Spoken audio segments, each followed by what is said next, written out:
because now we have to talk about the medical license, the state medical license.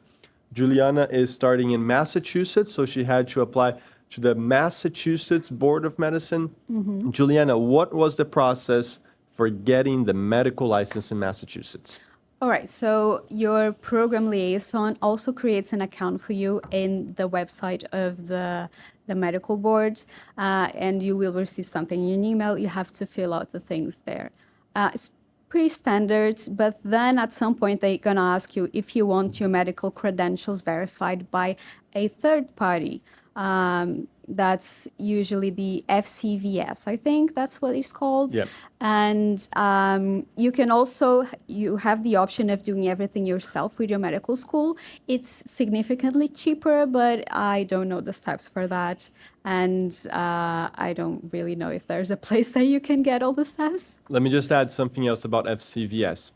So FCVS, just to be clear, is a separate institution that will help in the process of verifying that you are a doctor, that you graduated a valid medical school, that you have an ECFMG certificate. So they will be a third party that will make the bridge between you and the state medical board, in this case, Massachusetts, to help you get that process done faster. They charge a fee. Do you remember how much it is? In total, I think it was about 600. Okay, so we may be a little bit off on that, but if that's the number I vaguely remember. So you pay FCVS, and FCVS will help you. They will get the transcripts from your medical school. They will be in touch with your medical school, with ECFMG, with USMLE. They will do a lot of work to get the documents that the medical board requires. But there's another major advantage from FCVS that you may not be aware of yet, which is when you go do fellowship, if you go to another state, or if you finish residency and you go to another state, FCVS already has all of that. So they don't have to do it again. But if you had done it yourself, now you have, with Massachusetts, now you have to do it in Florida or in Georgia or whatever.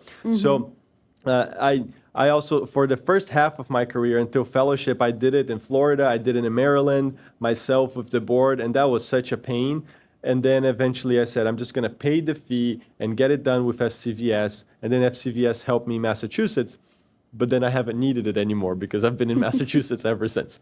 But so FCVS helped you with that. So they did this process of contacting ECFMG and getting your Yosemite's transcripts and all of that. Is that right? Yeah, they also contact your medical school, from what I understand, to get your diploma and your transcripts. Do they translate it, or do you have to translate it? I think if your medical school already sends the translated documents, they don't charge you anything for it. So you might want to contact your medical school before, just saying, hey, in case they contact you, here is the documents that I have previously translated.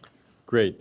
How long did it take you from starting the Massachusetts license process to actually getting a Massachusetts medical license? Oh, I think it was anywhere between 2 to 3 months. It took a while. That may be a Massachusetts record, okay? This is, of course, just a joke. I have no idea how long they usually take, but mine actually took a little bit longer than that. It was a different time, too, of course. I was just coming in here at the time of the pandemic, but that sounds reasonable, 2 to 3 months. So I guess it would be important for you to start early, but you also depend on the program to start some of this. So make sure once you guys match that you follow up with your programs. Don't wait until May to start all of this, because then you're going to be in trouble to start on time. And people have had to delay their start of residency before because either of visa or medical license issues.